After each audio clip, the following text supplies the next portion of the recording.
মদিনার সাহাবীদের মধ্যে সবচেয়ে গরীব সাহাবী ছিলেন সাইয়েদনা বেলাল রাদিয়াল্লাহু তাআলা আনহু। নিজের লজ্জাস্থান ঢাকার কাপড়টা ছাড়া তার কাছে দ্বিতীয় কোনো কাপড় ছিল না।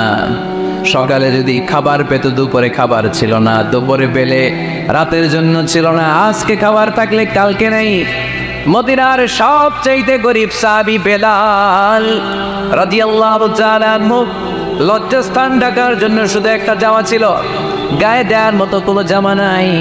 এই সাহাবীর মতো গরীব কোনো সাহাবী মদিনার জমিনে নাই। এই বেলাল রাদিয়াল্লাহু তাআলা আনহুকে বিশ্বনবী ডেকে বললেন, ইয়া বেলাল আনফিক ইয়া বেলাল লা তাখশা মিন যিল আরশি ইখলালা। ও বেলাল, আল্লাহর রাস্তায় দান করো, কারণ আমার আল্লাহর ধনভাণ্ডারের কমতি নাই। সাইয়েদনা বেলাল রাদিয়াল্লাহু তাআলা আনহু সবচেয়ে গরীব। শুনতেছেন? বুঝতেছেন? সবচেয়ে গরীব। ডাউন পার্টটা ঢাকার মতো একটা গার্মেন্ট ছিল, একটা কাপড়, এইটা পেঁচায় আসতো, নামাজ পড়তো। গায়ে রাখার মতো কোনো জামা নাই, আর খাবার দাবার টাকা পয়সা বলতে নাই। ওই সাহাবীর ইসলাম বললেন, আনফিক বেলাল, বেলাল তুমিও দান করো, তুমিও দাও, দানের হাত দিয়ে প্রশস্ত করে দাও। আনফিক ইয়া ইবনা আদম উনফিক আলাইক, এ বনি আদম দাও, দিলে আমি তোমারে দেব। যারা দান করে বেশি তাদেরকে দেয় কে? দিলেই আসবে, না দিলে আসে না। আপনি দেন, দেখবেন আসতে শুরু করছে। এটাই সিস্টেম। দিলে কমে না, না দিলে কমে। সুবহানাল্লাহ পড়ে। উদাহরণ হিসেবে বোঝেন, আপনার হাতে 5 কেজি ওজনের একটা জিনিস দেওয়া হলো, আপনি এটারে ধরে রাখছেন। এটারে ধরে রাখলে আর কিছু নিতে পারবেন? এটারে দিয়ে দিলেই না আরেকটা ধরতে পারবেন, ঠিক কিনা? 5 কেজির এটা ওজনে দিয়ে দিলাম, এরপরে কেউ আমার 20 কেজি দিলে ওইটা ধরব, ওইটা আবার আরেকজনে দিব, এরপরে আরেকজন 30 কেজি দিলে ওইটারে ধরব। কথা বলেন, কথা বলেন, কথা বলেন। এজন্য আল্লাহ বললেন, ইনফিকুনা ফিস সাররাই ওয়াদ দাররা। আমার মুত্তাকি বান্দারা প্রথম গুণ, তারা সুখে দুঃখে সব সময় দান করে, দানের ধারাবাহিকতা সব সময় অব্যাহত রাখে। যারা সুখে দুঃখে সচ্ছল অসচ্ছল সব অবস্থায় দান করে, তাদের নাম হলো মুত্তাকি। মুত্তাকিদের প্রথম বৈশিষ্ট্য দান করে। আপনারা দান করেন তো? কিশোরগঞ্জের ভাইয়েরা সবাই করেন, করেন তো? Take it as a reminder. আজকের এই আলোচনাটা একটা রিমাইন্ডার হিসেবে নেন। যাদের দান করতে একটু সমস্যা, মনে থাকে না, অলসতা বা একটু কিপটামির মনোভাব আছে, এই কিপটামি কৃপণতা ভুলে যান, দেন, দেন না একটু। আপনারা দিবে কে? বিশ্বাস হয়? দিলে বাড়ে, দিলে না দিলে কমে, কারণ আপনি দিলে আপনারে দিবে কে? তবে গোপন অবস্থায় দেওয়াটা অত্যন্ত। প্রকাশ্য দান করলে আল্লাহ কবুল করেন, ওইটাতেও সওয়াব আছে, কিন্তু গোপনে দান করলে বেশি খুশি হয় কে? গোপনে দান করলে আল্লাহর রাগ ক্রোধ কমে যায়। আপনার কোনো পাপের কারণে আল্লাহ যদি আপনার উপর রেগে থাকে, আপনি গোপনে কিছু দান করে দেন, ওই রাগটা মুহূর্তেই ঠান্ডা হয়ে যাবে। 7 শ্রেণীর ব্যক্তিকে আল্লাহ তাআলা আরশের নিচে ছায়া দিবে কিয়ামতের দিন, যেদিন আকাশের সূর্যটা মাথার কাছে চলে আসবে, জমিনটা তামার জমিন হয়ে যাবে, তৃষ্ণায় মানুষের জিহ্বা বের হয়ে কুকুরের মতো নাভির সামনে ঝুলতে থাকবে। সূর্যের প্রচন্ড কিরণ আর তাপে মাথার মগজগুলো গলে গলে নাকের ছিদ্র আর কানের ছিদ্র দিয়ে ভাতের মাড়ের মতো টপ টপ করে বেয়ে বেয়ে পড়বে। আল্লাহর আরশের ছায়া ছাড়া সেদিন আর কোনো ছায়া থাকবে না। বিষ্ণু বললেন, 7 শ্রেণীর ব্যক্তিকে আল্লাহ তাআলা সেদিন আরশের নিচে ছায়া দিবে। তার মধ্যে থেকে 1 শ্রেণীর ব্যক্তি, কিশোরগঞ্জের ভাইয়েরা খেয়াল করে শুনেন, তার মধ্যে 1 শ্রেণীর ব্যক্তি হচ্ছে রাজুলুন তাসাদ্দাকা বিসাদাকা ফাআ। 1 শ্রেণীর ব্যক্তি হচ্ছে ওই ব্যক্তি যে গোপনে আল্লাহর জন্য দান করে। হাত্তা লা তা'লামু শিমালুহু মা তুনফিকু ইয়ামিনুহু, এমন গোপনে এসে আল্লাহর রাস্তায় দান করে দেয়, তার ডান হাত কি দান করেছে বাম হাত টের পায় না। ডান হাত কি দিল, বাম হাত এখানে, অন্য মানুষ জানা তো দূরের কথা। এই গোপন দান আমার আল্লাহর কাছে খুব প্রিয়। এজন্য একটু দান করার অভ্যেস করেন, অল্প করে করেন। আজকে যে এই 5 টাকা দান করে দেন মসজিদে, 2 টাকার নোট থাকলে দান করে দেন, 1 টাকার পয়সা থাকলে দান করে দেন। দান করতেই হবে, কারণ মুত্তাকি হতে চাইলে এই দানের ধারাবাহিকতা কন্টিনিউয়াসলি এটা রাখতে হয়, এটা থামানো যায় না। সময় ভালো বেশি দিলাম, সময় খারাপ কম দিলাম, কিন্তু দিতে হবে। রাজি আছেন? আল্লাহ কাসিরুন ইনদাল্লাহ বাইনাকা আনতা ওয়া বাইনাল্লাহ আল্লাকা সাদাকাতুন তাখফা লা ইয়ালামুহা ইল্লাল্লাহ আল্লাকা সিররুন ইনদাল্লাহ বাইনাকা আনতা ওয়া বাইনাল্লাহ আল্লাকা সাদাকাতুন তাখফা লা ইয়ালামুহা ইল্লাল্লাহ। আল্লাকা সিররুন ইনদাল্লাহ, তোমার আর তোমার আল্লাহর মাঝে কোনো গোপন আমল আছে নাকি যেটা আল্লাহ ছাড়া কেউ জানে না? জীবনে আমাদের প্রত্যেকের এমন কিছু গোপন আমল, ইবাদত আর দান সদকা করা দরকার যেটা দুনিয়ার কেউ জানে না, জানে আমার রব আর জানি আমি। এরকম দান থাকার দরকার আছে না নেই? তোমার জীবনে এমন কোনো গোপন সাদাকা আছে নাকি যেটা আল্লাহ ছাড়া কেউ দেখেনি? এই গোপন সাদাকাটা আল্লাহ খুব পছন্দ করে। এখানে মাদ্রাসা আজকে আমার ভাই অমিত ভাই দিবেন 2 লক্ষ টাকা, বলেন মারহাবা। এটা উনি আল্লাহর জন্য দিতে পারে, মারহাবার জন্য দিতে পারে, ঠিক কিনা?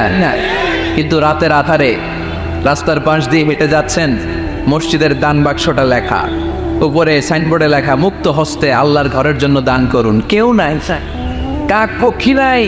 রাত বাজে 2টা, হঠাৎ করে পকেট থেকে 1000 টাকার বা 100 টাকার কচকচে নোটটা আপনি দান করে দিলেন।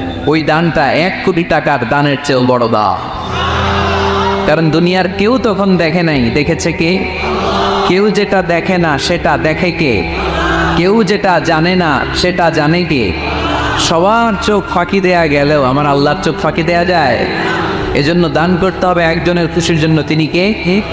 এজন্য রব্বুল আলামিন বলেন, মাসালুল্লাযীনা ينفقون أموالهم في سبيل الله كمثل حبة أنبتت 7 سنابل في كل سنبلة 100 حبة والله يضاعف لمن يشاء والله واسع عليم। সুবহানাল্লাহ পড়ে আল্লাহ বললেন, এই যে তোমরা আমার রাস্তায় দান করো, এটার উপমা একটা চারা বীজের মতো।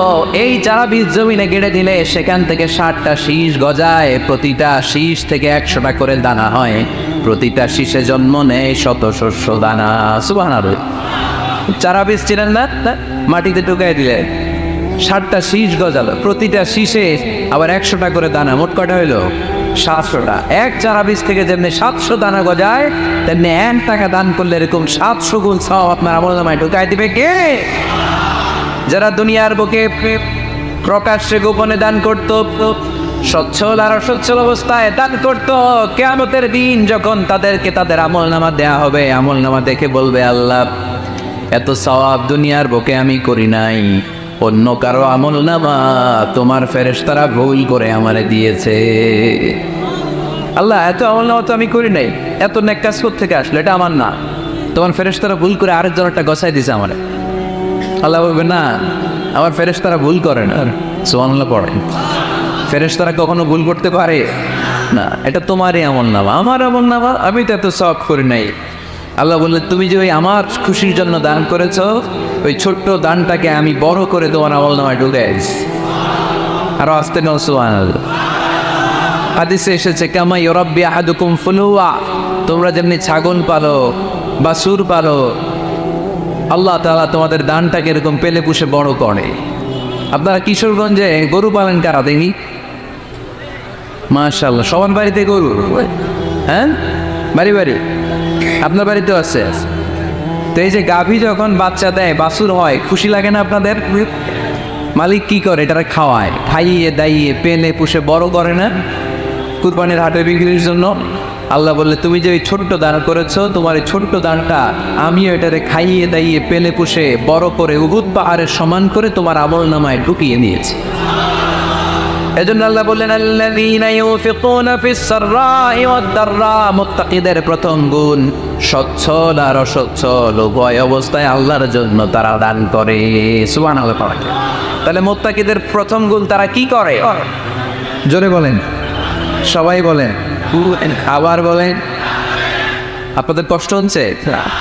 দোয়া করে ফেলি আমরা তো, গলার আওয়াজ এত অল্প কেন? আওয়াজ করে উত্তর দেওয়া যাবে? চিল্লায় পড়েন আল্লাহু আকবার, এইভাবে উত্তর দিবেন। এভাবে আওয়াজ করে উত্তর দিলে আমি বুঝবো আমার কথা শুনতেছেন, বুঝতেছেন। তা না হইলে আমি বুঝবো বুঝতেছেন না, আমি এত কষ্ট করে বলি এরা বুঝে না। তো মুত্তাকিদের প্রথম গুণ, তারা কি করে? আরো জোরে বলেন, কি করে? মুত্তাকিদের 2 নাম্বার গুণ আল্লাহ বললেন আল কাযিমিনাল গায়ব। মুত্তাকিরা শুধু সুখে দুঃখে সচ্ছল অসচ্ছল অবস্থায় দান করে না। মুত্তাকি বান্দার 2 নাম্বার বৈশিষ্ট্য, তারা রাগকে হজম করে, ক্রোধকে নিয়ন্ত্রণ করে। সুবহানাল্লাহ। মুত্তাকিরা অল্পতে চটে যায় না, হট টেম্পার্ড না। আমাদের অনেকে আছে হট টেম্পার্ড, কিছু বুঝলেও চেতে, না বুঝলেও চেতে, এরকম চেত আছে নাকি আপনাদের? রাগে আপনারা কি বলেন আঞ্চলিক ভাষায়? রাগি বলেন। তো এই যে রাগী মানুষ আছে না, গুসা উঠছে, এই যে গুসা যে ওঠে, এটা খুবই স্বাভাবিক। গুসাটা ওঠা সবার ওঠে, এটা কি বলেন? ওঠে না? ওঠে না? আপনাদের মধ্যে থেকে গুসা বেশি ওঠে কার দেখি? আছে তো, রুগী আছে তো অনেক। আল্লাহ আপনাদের গুসাগুলো ঠান্ডা করে দেয়, আর ভালো গুসাগুলো যেন আপনারা ইসলামের পক্ষে করতে পারেন। আল্লাহ তৌফিক দান করো। রাগ হবে ইসলামের জন্য। আল্লাহর জমিনে আল্লাহর বিধান লঙ্ঘন হলে আমরা রেগে যাবো, চিল্লায় বলেন ঠিক কিনা? এছাড়া কেউ আমাদেরকে রাগাতে পারবে না। ওয়াল কাযিমিনাল গায়ব। মুত্তাকিন বান্দারা রাগকে হজম করে। রাগ হওয়াটা খুব স্বাভাবিক, এটা ন্যাচারাল, এটা কি প্রাকৃতিক। আমাদের দেহে এক ধরনের হরমোন আছে, এটার নাম হচ্ছে অ্যাড্রেনালিন বলে এটাকে, অ্যাড্রেনালিন হরমোন। তো এই হরমোনটা যখন নিঃসরিত হয় তখন আমরা রেগে উঠি, এর আগে আমরা রাগি না। This adrenaline hormone triggers up your bodies fight response. এটা নিঃসরিত হলেই বডি তখন ফাইট করতে মন চায়, মনে চায় খায়া ফেলাই, মাইরা ফেলাই, দইরা ফেলাই, অফ করে হতা এলাই। আপনারা বলেন না এগুলো? মাইরা অ্যালবাম, কাইটটা অ্যালবাম, অফ করে হতা অ্যালবাম বলেন আপনারা? এগুলো কখন বলেন? যখন রেগে যান, যখন রেগে যা। কিন্তু মুত্তাকি হতে চাইলে যখন তখন রেগে যাওয়া যাবে। ওয়াল কাযিমিনাল গায়ব। যুবক ভাইয়েরা খেয়াল করে শোনো, মুত্তাকি হতে চাইলে 2 নম্বর যে বৈশিষ্ট্যটা আমাদেরকে ধারণ করতে হবে সেটা হচ্ছে ওয়াল কাযিমিনাল গায়ব। রাগকে নিয়ন্ত্রণ করতে জানতে হবে। রাগ এটা ভয়ঙ্কর। অনেকে রাগ করতে করতে যে স্ট্রোক করে ফেলে, আছে না? হার্ট অ্যাটাক করে ফেলে। অনেকে রাগের মাথায় মারাও যায়, আছে না নাই? এটা ভয়ঙ্কর। এর আছে অনেক শারীরিক মানসিক অনেক প্রভাব, অনেক ক্ষতিকর প্রভাব আছে এই রাগের। রাগটা অনেকটা ঝড়ের মতো। কিসের মতো? ঝড় যেমনি একদিক থেকে এসে সব ভেঙে চুরে তছনছ করে লন্ড ভন্ড করে দিয়ে আরেক দিকে সা করে চলে যায়। রাগ হতে হবে, একদিক দিয়ে আসে সব শেষ করে দিয়ে আরেক দিকে চলে যায়, ঠিক কিনা? এর আগের মাথায় পৃথিবীতে কত খুন খারাপি ঘটেছে, ঠিক কিনা? বাবা ছেলের মধ্যে রাগ আছে না নাই? বন্ধু বন্ধুর মধ্যে, বন্ধু কয় এটা আমারে দে, ওই বন্ধু বলে না দিব না, রেগে গেছে, কিলাকিলি কুষাকুষি আছে না নাই? বাবা ছেলের মধ্যে জমি জমা নিয়ে হয় না অনেক সময়? বাবা কয় এই জমি তুই পাবি না, পোলায় কয় আমার এই দিবা তুমি। বাপাই কয় না দিমু না, পোলায় কয় দিবা। বাপাই কয় তোরে তেজ্য পুত্র করে দিলাম, পোলায় কয় তোমার মাথায় আমি কুপ মাইরা দিলাম। আছে না? লেগে গেল, মারাত্মক ঝগড়া। হাজবেন্ড ওয়াইফের মধ্যে এগুলো আর হয় না, তাই না? রাগারাগি হ্যাঁ বেশি হয়। কিশোরগঞ্জে এগুলো আছে। খবরদার, এগুলোকে বাড়তে দেওয়া যাবে না। শয়তান খালি গুতায়। শয়তান চায় কি করে ফ্যামিলিকে ব্রেক ডাউন করা যাবে। শয়তান একটা আরশের উপর বসে, অন্য শয়তানরা এসে বলে আমি ওজনে কম দেওয়াইছি, কারে কিছুই করস নাই তুই। আরেকজন এসে বলে আমি সুদ খাওয়ানোর ব্যবস্থা করে দিয়ে আসছি, কারে এটা কিছুই না। আরেকজন এসে বলে মাদ্রাসায় যাচ্ছিল আমি সরাই দিছি, কারে এটা কিছুই না। আরেক শয়তান এসে বলে আমি স্বামী স্ত্রীর মধ্যে বিচ্ছেদ ঘটায় দিছি। ইবলিশ শয়তান তখন এটারে নিয়ে নাচতে শুরু করে দেয়। এজন্য স্বামী স্ত্রীর মধ্যে ঝগড়া আছে না নাই? হাজবেন্ড বলে একটা, ওয়াইফ বলে আরেকটা, আছে না নাই? হাজবেন্ড বলে তুমি যাইবা না, এই বিয়ার দাওয়াতে যাইবা না, ও আমার অপমান করছিল। ও কয় আমি যাবো, আমার বান্ধবীর বিয়া, তোমার কি? আছে না নাই? হাজবেন্ড কয় না যাবি না, বউ কয় যাবো, গেলে তোর খবর আছে। বউ কয় কি করবা? কয় তালাক দিয়ে দিলাম। আছে না নাই? ছোট্ট ঝগড়া থেকে মাথা গরম করে রাগের মাথায় তালাক দিয়ে ফেলে। এই জন্যই রাগ ভয়ঙ্কর।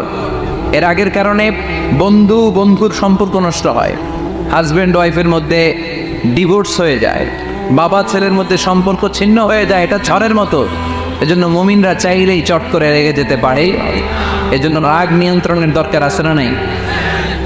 এজন্য আল্লাহ বললেন, والذين ينفقون أموالهم في سبيل الذين ينفقون في السراء والضراء والكاظمين الغيظ والعافين عن الناس। মুমিন বান্দার মুত্তাকিদের প্রথম গুণ দান করে, মুত্তাকিদের দ্বিতীয় গুণ তারা রাগকে হজম করে। সুবহানাল্লাহ পড়ে।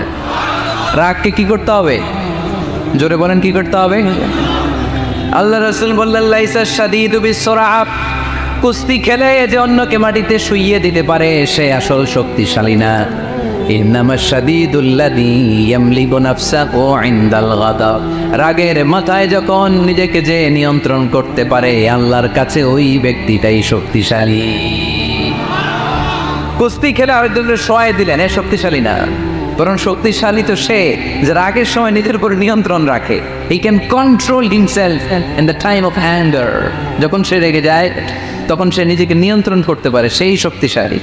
কুস্তি খেলে আপনি হতায় দিলেন আরেকজনের, আপনি শক্তিশালী না। এজন্য রাগকে নিয়ন্ত্রণ করতে রাজি আছেন তো?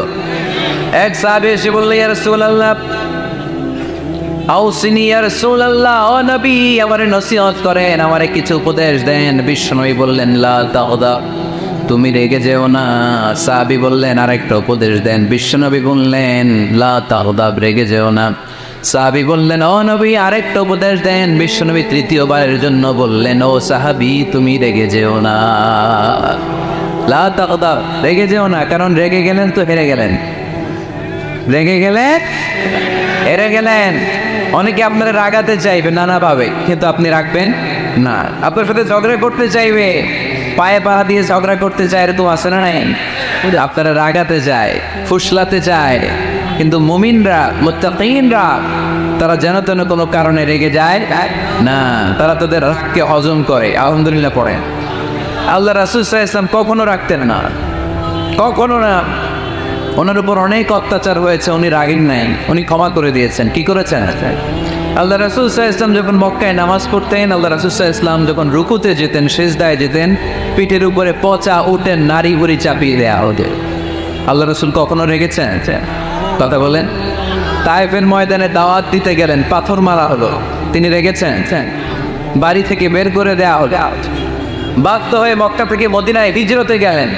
মক্কার দিকে তাকিয়ে তাকিয়ে চোখের পানি ছাড়লেন আর বললেন, মক্কা তো হাব্বুল বিলাদ ইলাইয়া, আমার কাছে সবচেয়ে প্রিয় শহর মক্কা শহর। লাউলা উখরিজতু আমা খারাজতু, আমার যদি বের করে দেয়া না হতো মক্কা থেকে জীবনে কোনোদিন আমি বের হতাম না। তারপরও বিশ্বনবী রাগেন নাই। ব্ল্যাক ম্যাজিক করে 6 মাস বিশ্বনবীকে অসুস্থ করে রাখা হয়েছে, তিনি রাগেন নাই। আল্লাহ রাসূল সাল্লাল্লাহু আলাইহি ওয়াসাল্লাম একবার উটের উপর চড়ছিলেন। ইন দ্য মিন টাইম এক বেদুইন এসে বিশ্বনবীর গায়ের চাদর ধরে টান দিলে। হাদিসের বর্ণনাকারী সাইয়েদনা আনাস রাদিয়াল্লাহু তাআলা উনি বলেন, কুনতু আমশি মা রাসূলিল্লাহ, আমি একবার রাসূল সাল্লাল্লাহু আলাইহি ওয়াসাল্লামের সাথে হাঁটছিলাম, ওয়া আলাইহি বুরদুন নাজরানি গালিযুল হাশিয়া, আর রাসূল সাল্লাল্লাহু আলাইহি ওয়াসাল্লামের গায়ে ছিল চাদর। কি ছিল? আপনারা আজকে চাদর গায়ে দিয়ে আসছেন? কেউ আসছেন? অনেকে। এই যে আমরা চাদর গায়ে দেই, আমাদের চাদরের এই পাশে মাঝে মাঝে কিছু ডিজাইন করা থাকে না? নাজরাল দেশ থেকে নিয়ে আসা বিশ্বনবীর ওই চাদরের এইখানে খসখসে ডিজাইন ছিল। তো আল্লাহ রাসূল যখন চাদর গায়ে দেয়া, ওই বেদুইন যখন চাদর টান দিয়েছে, ওই খসখসে ডিজাইন আল্লাহ রাসূল সাল্লাল্লাহু আলাইহি ওয়াসাল্লামের ঘাড়ের চামড়া ছিঁড়ে ফেলেছে। আসছিল ভিক্ষা করতে। বেদুইন আসছে কি করতে? ভিক্ষা চাওয়ার স্টাইল দেখেন, ভিক্ষা চাওয়ার স্টাইল দেখছেন? আল্লাহ রাসূল সাল্লাল্লাহু আলাইহি ওয়াসাল্লাম চাদর ধরে এমন টান মেরেছে, ওই খসখসে চাদরের দাগ বিষ্ণু ইসলাম ঘাড়ের মধ্যে বসে ঘাড়ের চামড়া ছিঁড়ে গিয়েছে। বিষ্ণু প্রচন্ড ব্যথা পেয়েছেন, কিন্তু কিছুই বলেন নাই। ফালতাফাতা ইলাইহি রাসূলুল্লাহ, আল্লাহ রাসূল তার দিকে তাকালেন, তাকিয়ে সুম্মা দাহি, ছোট্ট একটা মুচকি হাসি দিলেন। মুচকি হাসি দিলেন। ভিক্ষা করতে আসছে, চাদর ধরে টান মেরে ঘাড়ের চামড়া ছিঁড়ে ফেলছে, আর বলতে শুরু করছে, ইয়া মুহাম্মদ মুরলি মিন মালিল্লাহ, আল্লাহর যে সম্পদ আছে বাইতুল মালের সম্পদ থেকে আমার কিছু দেওয়া, আমার কিচ্ছু নাই। আল্লাহ রাসূল সাল্লাল্লাহু আলাইহি ওয়াসাল্লাম ফাদাহি একটা মুচকি হাসি দিলেন, দিয়ে সে যা চেয়েছে তার হাতে সেটা উঠিয়ে দিলেন। চিল্লায় পড়েন সুবহানাল্লাহ। তার মানে আমার নবী সহজে রাখতেন না। ওনার গায়ের উপর, দেহের উপর অত্যাচার করা হলে বিষ্ণু সাল্লাল্লাহু আলাইহি ওয়াসাল্লাম কখনো রাগেন নাই। মারা হয়েছে, পাথর মেরে রক্তাক্ত করা হয়েছে, পিটানো হয়েছে, আল্লাহ রাসূল সাল্লাল্লাহু আলাইহি ওয়াসাল্লাম কখনো রাগেন নাই। তবে আল্লাহর জমিনে আল্লাহর বিধান লঙ্ঘিত হওয়া মাত্রই বিষ্ণু সাল্লাল্লাহু আলাইহি ওয়াসাল্লাম রেগে যেতেন। পড়েন আল্লাহু আকবার। আল্লাহর বিধান লঙ্ঘিত হতে দিতেন না। যেই লোকটা নামাজ পড়া অবস্থায় ওঠের পথে নারী বুড়ি চাপিয়ে দিলে রাগেন না, যাকে পাথর মারা হলে রাগেন না, চাদর ধরে টেনে গায়ের চামড়া ছিঁড়ে ফেললে রাগেন না, ওই ব্যক্তিটা আল্লাহর জমিনে আল্লাহর আইনের বিরুদ্ধে কথা বললে রেগে যেতেন। কারণ এটা আল্লাহর আইন, আল্লাহর আইনে সবাই সমান। এখানে উঁচু নিচু, there is no difference between black and white, between upper and lower, between the richer section of the society and poorer section of the society, between the prime minister, between the member of the parliament and the factory worker, rickshaw puller. Everyone is totally equal, 100% equal in the eyes of Quran and Islam. Chilla bolen ঠিক না? আল্লাহর চোখে সবাই সমান। ওইখানে প্রধানমন্ত্রী নাই, ওইখানে প্রেসিডেন্ট নাই, ওইখানে এমপি নাই, ওইখানে রিক্সাওয়ালা আর প্রধানমন্ত্রী আর প্রেসিডেন্ট এক কাতারে দাঁড়িয়ে আল্লাহর সেজদা হয়ে চিল্লায় বলেন ঠিক কি না? নিজেকে আক্রমণ করা হলে রাখতেন না, কিন্তু আল্লাহর জমিনে আল্লাহর বিধান লঙ্ঘিত হলে আল্লাহ রাসূল রেগে যেতেন। মদিনাতে এক মেয়ে চুরিতে ধরা পড়ল। চুরি করলে কি করতে হয়? আস-সারিকু ওয়াস-সারিকাতু ফাকতাউ আইদিয়াহুম। বাংলাদেশে হাত কাটে, কি করে? জেলে দেয়। আর কি করে? জরিমানা, জামায়াতের দয় না, বিধান হচ্ছে হাত কেটে দাও। If anyone steal something precious, the government, the authority should cut down his right hand. আইনটা কাট। বাংলাদেশের এরকম চোর আছে না নেই? দেশের টাকা পাচার করে, আছে না নেই? হাজার হাজার টাকা কুচি কুচি করে বগুড়ার এক পানির মধ্যে, খালের মধ্যে দেখলাম। জনগণ খেতে পায় না, আর মানুষ টাকা কুচি করে জঙ্গলে ফেলে দিয়ে আস। এগুলো কত বড় টাকা! উনি সফরে বেরিয়েছেন হাদিস কালেকশনের জন্য। প্রচন্ড শীতের রাত। উনি মাগরিবের নামাজ, এশারের নামাজ পড়ে একটা মসজিদে শুয়ে পড়লেন, আর শুয়ে শুয়ে হাদিস পড়তেছেন। কি পড়তেছেন? কথা বলেন।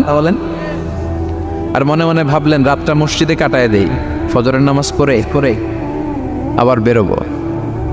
কিন্তু দারোয়ান এসে বলে মসজিদে থাকতে পারবেন না, ওঠেন। দারোয়ান আছে না? কথা কন। আহমদ ইবনে হাম্বল বললেন আমি শুধু রাতটা থাকতে চাই, আমি তো ফজরেরও মুসল্লি, ফজর নামাজ পড়বো তো এই মসজিদে, আমার থাকতে দাও। দারোয়ান তো দেয় না, মসজিদে থাকার জায়গা না, যান।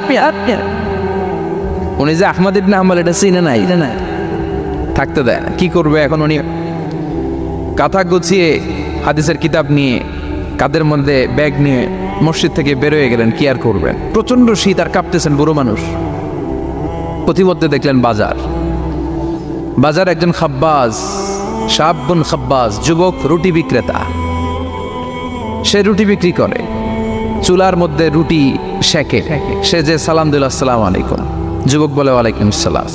আহমদ ইবনে হাম্বল বলে যুবক আমার যাওয়ার জায়গা নেই, সফরে বেরিয়েছি, খুব শীতে কষ্ট পাচ্ছি, রাতে যদি তোমার এই চুলা থেকে একটু আগুন পোহাই কোনো সমস্যা? যুবক বলে না সমস্যা না, হালান সাহালান, কোর সামনে আসেন, আপনি আগুন পোহাইলে আমার সমস্যা কি? সুবহানাল্লাহ পড়ে। আল্লাহ শুকরিয়া করে উনি বসলেন আর আগুন পোহাচ্ছেন। আর খেয়াল করলেন যুবক রুটি বানায় আর পরে আস্তাগফিরুল্লাহ। আল্লাহ। রুটির দলা বানায় পরে আস্তাগফিরুল্লাহ, খামির বানায় আর পরে আস্তাগফিরুল্লাহ। রুটি নিয়ে উনুনের ভিতরে, চুলার ভিতরে সেকা দেয় আর পরে আস্তাগফিরুল্লাহ। দোকানদারের কাছে কেউ আসলেই সে রুটি দেয় আর পরে আস্তাগফিরুল্লাহ। ক্রেতার কাছ থেকে টাকা নিয়ে ক্যাশ বক্সে রাখে আর কি পড়ে, আবার রুটি বানানো শুরু করে আর কি পড়ে, খালি এটাই পড়তেছে। ইমাম আহমদ ইবনে হাম্বল তো অবাক, কিরে এটা আবার কেমন যুবক, খালি আস্তাগফিরুল্লাহ। উনি প্রশ্ন করলেন যুবক ঘটনা কি? আসার পর থেকেই তোমার দেখতেছি তুমি রুটি বানাও, রুটি বিক্রি করো আর পড়ো আস্তাগফিরুল্লাহ। মালাকা ইয়া শাবাব। যুবক বলে আস্তাগফিরুল্লাহ আমার সবচেয়ে বেশি পছন্দের আমল, আমি সব সময় আঠার মতো ইস্তেগফারের সাথে লেগে থাকি। আর সব সময় পড়তে থাকি আস্তাগফিরুল্লাহ, আর এর বদৌলতে আল্লাহ আমারে মুস্তাজাবুদ দাওয়া বানিয়ে দিয়েছে। আহমদ ইবনে হাম্বল তওবা, আনতা মুস্তাজাবুদ দাওয়া, তুমি মুস্তাজাবুদ দাওয়া রুটিওয়ালা। আমি এত বছর হাদিস পড়াই, আমি তো মুস্তাজাবুদ দাওয়া না, আর তুমি রুটি বেচো বাজারে, তুমি মুস্তাজাবুদ দাওয়া, তুমি দোয়া করলেই সব কবুল হয়ে যায়। যুবক বলে, না আনা মুস্তাজাবুদ দাওয়া, আমি আমার জীবনে যত দোয়া করেছি কবুল করে নিয়েছে কে? সব দোয়া কবুল করে নিয়েছে আল্লাহ, একটা দোয়া ছাড়া। কয়টা? আহমদ ইবনে হাম্বলের কৌতূহল, কিউরিসিটি আরো বেড়ে গেল। কি সব দোয়া কবুল হয়েছে, একটা দোয়া ছাড়া? মাযালিকা দোয়া ইয়া শাব, কি সেই দোয়া? যুবক এবার বলতে শুরু করলো, আমার জীবনে যে দোয়াটা আল্লাহ কবুল করে নাই সেটা হচ্ছে আমি আল্লাহর কাছে অনেক চেয়েছি, অনেক দোয়া করেছে যে আল্লাহ, শুনেছি এই জামানার সবচেয়ে বড় মুহাদ্দিস, তার নাম নাকি ইমাম আহমদ ইবনে হাম্বল। আল্লাহ তোমার কাছে আমার চাওয়া, আমি যেন এই ইমাম আহমদ ইবনে হাম্বলরে দেখে মরতে পারি, আমি যেন ইমাম আহমদ ইবনে হাম্বলের হাতে হাত রেখে মুসাফা করতে পারি আর তার কপালে একটা চুমু এঁকে দিতে পারি। আহমদ ইবনে হাম্বল আবেগপ্রবণ হয়ে গেলেন, চোখের পানি ছেড়ে দিলেন, বললেন, যুবক তোমার এই দোয়াটাও কবুল হয়ে গিয়েছে।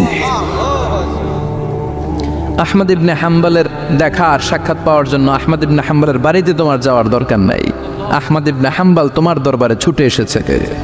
আনা আহমদ ইবনে হাম্বল মুহাদ্দিসুদ দাহর, আমি নিজেই আহমদ ইবনে হাম্বল। যুবক চোখের পানি ছেড়ে দেয়, আহমদ ইবনে হাম্বল চোখের পানি ছেড়ে দেয়। যুবক চিৎকার মেরে ইমাম আহমদ ইবনে হাম্বলকে জড়িয়ে ধরে, হাতে হাত রেখে মুসাফা করে, কপালের মধ্যে চুমু খায় আর আল্লাহর শুকরিয়া করে বলে, ও ইমাম, আসলে এই দোয়াটাও আল্লাহ আজকে কবুল করে নিল। বিশ্বাস হয়? সবসময় ইস্তেগফার করলে আপনার দোয়াগুলোর এইভাবে কবুল করে নিবে কে? এই 5টা জিনিস পাবেন সবসময় যদি ইস্তেগফারের সাথে লেগে থাকেন। রাজি আছেন তো? এই জন্য বিশ্বনবী সব সময় নামাজে সালাম ফেরানোর পরে পড়তেন আস্তাগফিরুল্লাহ। কি পড়তেন? 3 বার পড়তেন আস্তাগফিরুল্লাহ, আস্তাগফিরুল্লাহ, আস্তাগফিরুল্লাহ। পড়তে রাজি আছেন? ইস্তেগফারের অনেকগুলো আলফাজ আছে, সবচেয়ে ছোট ইস্তেগফার হচ্ছে এটা, আস্তাগফিরুল্লাহ, আস্তাগফিরুল্লাহ। আরো আছে আস্তাগফিরুল্লাহ আল্লাযী লা ইলাহা ইল্লা হুয়াল হাইয়ুল কাইয়্যুম ওয়া আতুবু ইলাইহি। বিশ্বনবী বলেন, এই ইস্তেগফারটা যদি কেউ পড়ে, আত-তাওয়াল্লি মিন ইয়াউমিজ যাহাফ, যুদ্ধের ময়দান থেকে পালিয়ে আসা কবিরা গুনাহ। কি গুনাহ? কাফেরদের সাথে যুদ্ধ, আমি তাগড়া যুবক, তলোয়ার নিয়ে নেমেছি, আমার দেহের 1 ফোঁটা রক্ত থাকা পর্যন্ত আমি যুদ্ধ চালিয়ে যাব, আমি ফিরে আসতে পারবো না, আইনটা কার? ফিরে আসলে কবিরা গুনাহ।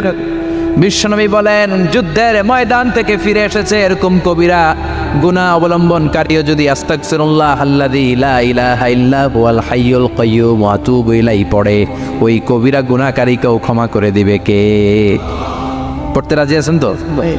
আবার সাইয়েদনা আবু বকর বললেন, ইয়া রাসূলুল্লাহ আল্লিমনি দুআআন আদউ বিহি ফি সালাতি, এমন দোয়া আপনি আমারে শিক্ষা দেন যে এই দোয়াটা আমি নামাজে পড়তে পারি। বিশ্বনবী বললেন, পড়ো, আল্লাহুম্মা ইন্নী যালামতু নাফসি যুলমান কাসীরা ওয়া লা ইয়াগফিরুয যুনুবা ইল্লা আনতা ফাগফিরলি মাগফিরাতাম মিন ইনদিক ইন্নাকা আনতাল গফুরুর রহিম। সুবহানাল্লাহ পড়েন, এটাও ইস্তেগফার। আমরা এটার বলে দোয়া মাসুরা, সালাম ফেরানোর আগে পড়ি না? যেখানেই ক্ষমা চাওয়ার কথা আছে ওইটারই কি বলে? ইস্তেগফার। আল্লাহুম্মা ইন্নী যালামতু নাফসি, আল্লাহ জুলুম করেছি, যুলমান কাসীরা, অনেক জুলুম, ওয়ালা ইয়াগফিরুয যুনুবা ইল্লা আনতা, তুমি ছাড়া এই গুনাহ ক্ষমা করার তো কেউ নাই, ফাগফিরলি মাগফিরাতাম মিন ইনদিক, তোমার দয়ায় আমারে ক্ষমা করে দাও, ইন্নাকা আনতাল গফুরুর রহিম, তুমি হলা ক্ষমাশীল। ঠিক কি না? এটাও ইস্তেগফার, এটাও পড়বেন। আর এই সব ইস্তেগফারের শ্রেষ্ঠ ইস্তেগফারের নাম সাইয়্যিদুল ইস্তেগফার। যত ইস্তেগফার হতে পারে এর মধ্যে সবচেয়ে শ্রেষ্ঠতম ইস্তেগফার নাম কি? কথা কয়। বুখারীর বর্ণনা, শাদ্দাদ ইবনে আউস রাদিয়াল্লাহু তাআলা আনহু বর্ণনা করেন, এই সাইয়্যিদুল ইস্তেগফার দিনের বেলা যে পড়বে ওই দিনে মারা গেলে সে জান্নাতি। এই সাইয়্যিদুল ইস্তেগফার রাতের বেলা যে পড়বে ওই রাতে যদি ইন্তেকাল হয় ওই লোকটা জান্নাতি। মুখস্থ আছে না? কার মুখস্থ? হাত তুলেন। মাশাআল্লাহ, তাবারাকাল্লাহ, মাশাআল্লাহ। আর যাদের নাই তাদের হোমওয়ার্ক, তাদের আল্লাহুম্মা আনতা রাব্বি لا إله إلا أنت خلقتني وأنا عبدك وأنا على عهدك ووعدك ما استطعت أعوذ بك من شر ما صنعت أبوء لك بنعمتك علي وأبوء لك بذنبي فاغفر لي فإنه لا يغفر الذنوب إلا أنت سبحان الله পড়েন আজকে রাতে পড়ছেন মারা গেলে জান্নাতি চিল্লায় পড়েন আল্লাহু আকবার এজন্য বিশ্বনবী বলেন আমার আগের গুনাহ মাফ পরের গুনাহ মাফ তারপরেও প্রতিদিন আমি 70 বার তওবা ইস্তেগফার পড়ি আজকে থেকে পড়তে রাজি আছেন তো বেশি বেশি ইস্তেগফার পড়া যাবে না একটু প্রাণ খুলে দিল খুলে আওয়াজ করে পড়েন তো আস্তাগফিরুল্লাহ আর জোরে পড়েন আস্তাগফিরুল্লাহ আবার সবাই পড়েন আস্তাগফিরুল্লাহ সব সময় তওবা ইস্তেগফার যারা পড়ে তাদেরকে পছন্দ করে কে সব সময় জিকির করে করে জিহ্বাটারে যারা ভিজিয়ে রাখে তাদেরকেও পছন্দ করে কে আল্লাহ বলেন ওয়াজকুর রাব্বাকা ফি নাফসিকা তাদাররুআন ওয়া খীফাতান ওয়া দুনাল জাহরি মিনাল কওলি বিল গুদুবি ওয়াল আসাল ওয়া লা তাকুম মিনাল গাফিলিন সুবহানাল্লাহ পড়েন আল্লাহ বলেন ওয়াজকুর রাব্বাকা ফি নাফসিক আল্লাহরে মনে মনে ডাকো তাদাররুআ ওয়া খীফা আল্লাহর জিকির করতে আল্লাহ বলেছেন ফি নাফসিক বুঝতেছেন না অর্থ ফি নাফসিকা মনে মনে আল্লাহর জিকিরটা করো তাদাররুআ ওয়া খীফা তাদাররুআ মানে বিনয়ের সাথে with full of humanity submission and humbleness বিনয়ের সাথে আল্লাহর ডাকো ওয়া খীফা গোপনে গোপনে ডাকো দুনাল জাহারি মিনাল কওল চিৎকার চেঁচামেচি করে ডেকো না কার কথা আওয়াজ করে জিকির করো না এই যে আমরা মাহফিলে লা ইলাহা ইল্লাল্লাহর জিকির করে এটা তালিমান উদ্দেশ্য কি তালিমের জন্য আওয়াজ করে জিকির জায়েজ আছে কিন্তু ব্যক্তিগত জিকিরের যে ইবাদতটা এটা আস্তে আস্তে হইতে হবে এটা ভদ্রভাবে হতে হবে চিল্লাচিল্লি করে নয়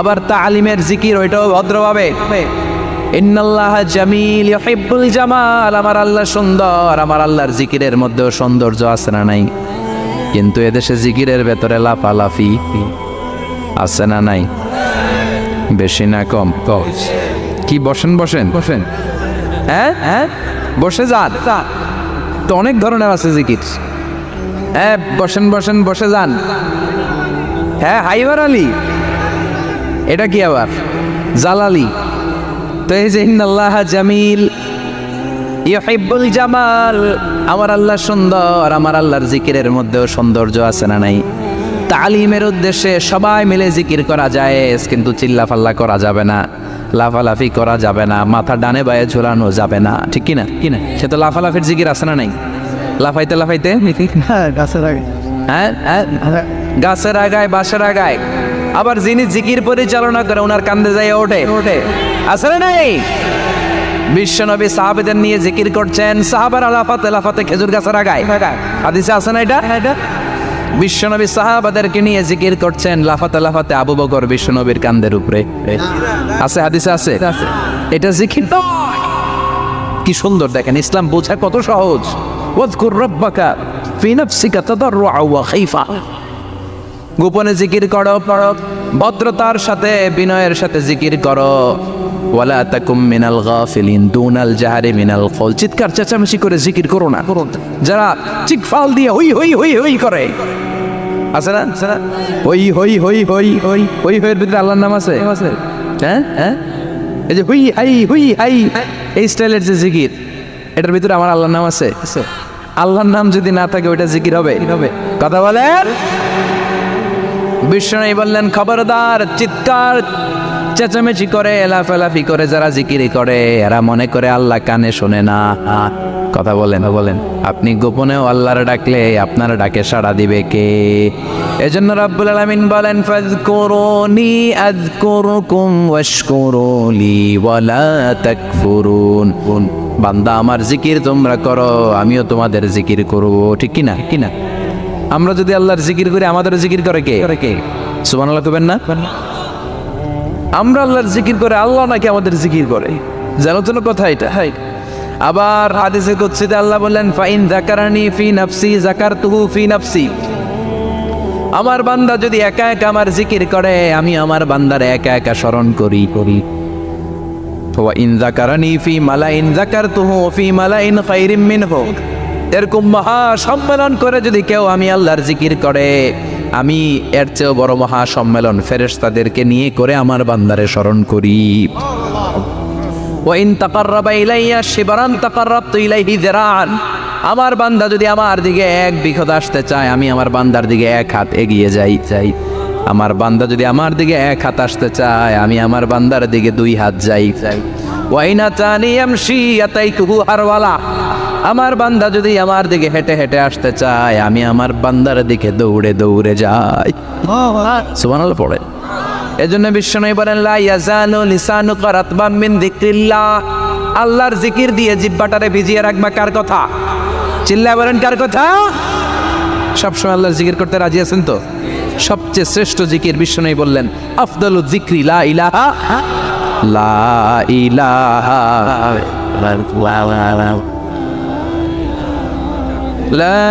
ইলাহা ইল্লাল্লাহু মুহাম্মাদুর রাসূলুল্লাহ সাল্লাল্লাহু। সবচাইতে শ্রেষ্ঠ জিকির লা ইলাহা, এর চেয়ে শ্রেষ্ঠ জিকির আছে? কথা বলেন। বিশ্বনবী বললেন মান ক্বালা লা ইলাহা ইল্লাল্লাহ সিদকান মিন কলবিহি, একনিষ্ঠতার সাথে অন্তর থেকে কেউ যদি জীবনে একবার বলে লা ইলাহা ইল্লাল্লাহ দাখালাল জান্নাত, তার যদি পাপ থাকে, অন্যায় থাকে, ওই পাপ আর অন্যায়ের শাস্তিগুলার পরে কোনো না কোনো দিন আমার ওই বান্দা জান্নাতে ঢুকবে। একবার যদি খালিসান মিন কলবিহি সে পড়ে লা ইলাহা ইল্লাল্লাহ, তার জন্য জান্নাতকে অবধারিত করে দিয়েছে কে? আবার এটার নাম আল্লাহ দিয়েছে কালিমায়ে, কথা বলেন। দারাবাল্লাহু মাসালান কালিমাতান তাইয়িবাতান কাশাজারাতিন তাইয়িবাতিন আসলুহা সাবিতুন ওয়া ফারউহা ফিস সামা। সুবহানাল্লাহ। পবিত্র বাণী এটা কালিমায়ে তাইয়িবা। আবু সাঈদ আল খুদরি থেকে বর্ণিত, মুস্তাদরাকে হাকিম আর সহিহ ইবনে হিব্বানে এসেছে, বিশ্বনবী বলেন মুসা আলাইহিস সালাম আল্লাহর একবার প্রশ্ন করলেন, ইয়া রাব আল্লিমনি দুআন আদউ বিহি, আপনি আমার এমন একটা জিকির শিক্ষা দেন যেই জিকির দিয়ে আমি শুধু আপনার জিকির করব, কেউ এই জিকির করতে পারবে না। এই জিকির জানবো শুধু আমি আর জানবেন। কথা কন। প্রশ্ন করছে কে? হ্যাঁ কাকে করেছে? আল্লাহ এমন একটা জিকির শিখান যেই জিকির কেউ জানে না, আমি জানবো, আর ওই জিকির দিয়ে প্রাণ ভরে আপনারে ডাকবো। আল্লাহ বললেন মুসা পড়ো লা ইলাহা ইল্লাল্লাহু মুহাম্মাদুর রাসূলুল্লাহ। মুসা আলাইহিস সালাম বললেন আল্লাহ চাইলাম কি, কইলেন কি? লা ইলাহা তো জাতীয় জিকির, এটা তো আন্তর্জাতিক জিকির, এটা জানে না এমন কেউ নাই। এমনকি হিন্দু ভাইরাও জানে। কথা কন। আল্লাহ আমি তো চাইছিলাম এক্সক্লুসিভ আমার জন্য স্পেশাল, এর চেয়ে সুন্দর আর কেউ জানবে না, এত সুন্দর একটা জিকির আপনি দিবেন, এটা আমি ডাকবো আপনারে আর আপনি শুনবেন। আল্লাহ বললেন মুসা এর চেয়ে দামি আমার কাছে নাই। লাউ তাদাউ লা ইলাহা ইল্লাল্লাহ ফি কাফা, লা ইলাহা রে যদি মুসা এক পাল্লায় রেখে দাও, ওয়াস সামাওয়াতু সাবউ ওয়াল আরদিন, সাত আকাশ সাত জমিন যদি আরেক পাল্লায় রেখে দাও, লা ইলাহা এক পাল্লায়, সাত আকাশ সাত জমিন আরেক পাল্লায় ওজন যদি দাও, লা রাজাহাত কাফাতু লা ইলাহা ইল্লাল্লাহ, মুসা দেখবা মুহূর্তের মধ্যে লা ইলাহা ইল্লাল্লাহর পাল্লা ভারী হয়ে গেছে। সাত আকাশ সাত জমিন এক পাল্লায়, শুধু লা ইলাহা ইল্লাল্লাহ আরেক পাল্লায়, মুহূর্তে লা ইলাহার পাল্লাটারে ভারী করে দিবে কে? এটা বিপ্লবী বাণী। আমরা এটার ভিক্ষার মধ্যে লাগাইছি। এখন ভিক্ষা করার সময় লা ইলাহা আছে না নাই? একটা টাকা দিয়া যান আমি গরিব ইনসান আর সমান, একটা টাকা দিয়া যান আমি গরিব ইনসান, আছে না নাই? জুমার নামাজের সময় ভিক্ষা করে একটা টাকা দিয়া যান আর লা ইলাহার জিকির লগে, আছে না নাই? এটা আমরা ভিক্ষার জিকির বানাইছি, এটা তো বিপ্লবী বাণী। এই বাণীর পক্ষে যারা, তারা ন্যায় আর সত্যের পক্ষে চিল্লায় বলেন ঠিক কিনা? এই বাণীতে যারা বিশ্বাস করে তারা এক আল্লাহর সামনে মাথা নত করে দেয়, গোটা পৃথিবীর কোন শক্তির সামনে ওই মাথা নত হয় না, ঠিক কিনা? এই লা ইলাহা যারা আমরা মানি, আল্লাহ ছাড়া কারো সামনে মাথা নত করব? কোন শক্তি আমাদের মাথা নত করাতে পারে? এই কালেমার আন্দোলন যারা করে তারা আল্লাহ ছাড়া পৃথিবীর কাউরে ভয় পায় না, আর তারা চায় কালেমার পতাকা পৃথিবীর মধ্যে যেন পথ করে উড়ে, ঠিক কিনা? বাংলার জমিনে কালেমার পতাকা উড়ুক, আমরা চাই কি চাই না?